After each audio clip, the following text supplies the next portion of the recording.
Bonjour les enfants et bienvenue sur Histoire pour enfants à écouter.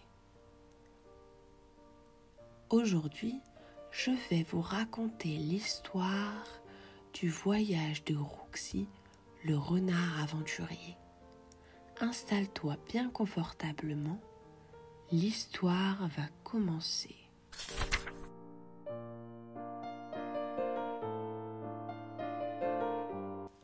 Rouxi, un jeune renard vif et malicieux, vivait dans la vaste forêt d'émeraudes. Curieux de nature, il adorait explorer les environs et rêvait d'aventures extraordinaires. Ses amis, Pico l'écureuil et Lila la souris, l'écoutaient souvent raconter des histoires sur les trésors cachés et les légendes oubliées de la forêt. Un matin, alors qu'il jouait près de la rivière, un murmure étrange attira son attention. « Aide-nous !» Intrigué, Rouxi dressa les oreilles et observa les alentours. Qui pouvait bien l'appeler? Il s'avança prudemment et aperçut un vieux hibou perché sur une branche basse. Son plumage était parsemé de taches blanches et son regard, empli de sagesse, brillait d'un éclat inquiétant. « Rouxi, j'ai besoin de toi. La pierre de lune a disparu et sans elle, la forêt perdra sa magie. » Rouxi frissonna. La pierre de lune était une gemme légendaire qui protégeait l'équilibre de la forêt.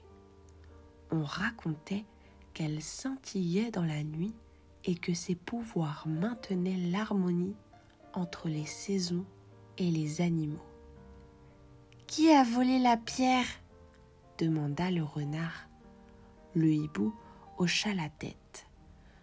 Un mystérieux corbeau noir s'est envolé vers les montagnes brumeuses. Tu es notre seul espoir, Rouxi. Le renard sentit son cœur battre plus fort. Une véritable aventure l'attendait. Je vais le retrouver, je te le promets. Et sans plus attendre, il se lança dans l'inconnu, prêt à affronter tous les dangers.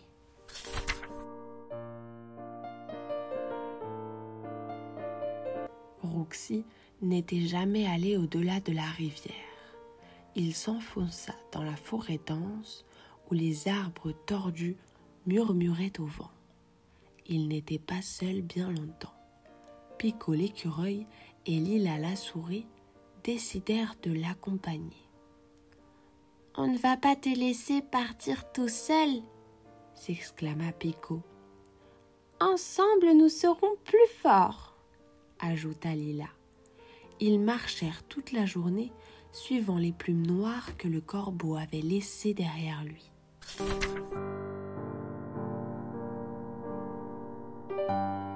La nuit tombait lorsqu'ils atteignirent une clairière où un étrange bruit résonnait. « Chut! Écoutez !»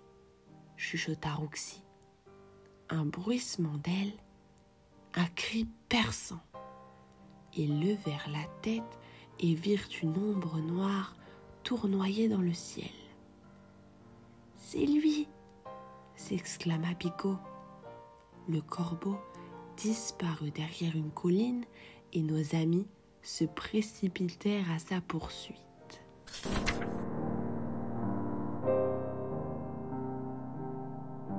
Le lendemain, ils atteignirent les montagnes brumeuses. Un épais brouillard recouvrait tout. « Comment allons-nous retrouver notre chemin ?» s'inquiéta Lila.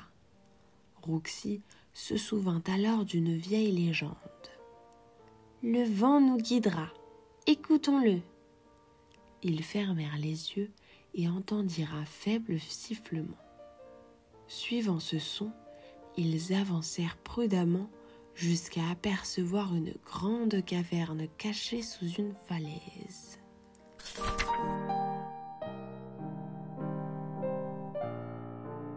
À l'intérieur, le corbeau noir les attendait. Son plumage luisait d'un éclat inquiétant. « Vous cherchez la pierre de lune ?» croissa-t-il. Rouxi hocha la tête. « Alors prouvez que vous en êtes digne !» Le corbeau déploya ses ailes et projeta une tempête de plumes noires. Le vent hurlait et nos héros durent s'accrocher au rocher pour ne pas être emportés.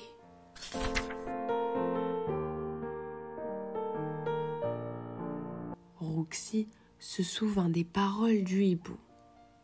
La pierre de lune brille dans l'obscurité. Serrant les dents, il bondit à travers la tempête et parvint à apercevoir un éclat argenté au fond de la caverne. « La voici !» cria-t-il, mais le corbeau bloquait le passage. « Seuls ceux qui respectent la forêt peuvent l'obtenir !» dit-il d'une voix grave. Rouxi comprit alors que le corbeau n'était pas un voleur, mais un gardien. « Je ne veux pas la voler, je veux la ramener pour sauver la forêt. » Le corbeau le scruta longuement, puis hocha la tête. « Alors prends-la et rappelle-toi, la vraie force vient du cœur. » Rouxi attrapa la pierre de lune et aussitôt une lumière éclatante remplit la caverne. Le brouillard se dissipa et la forêt retrouva son éclat.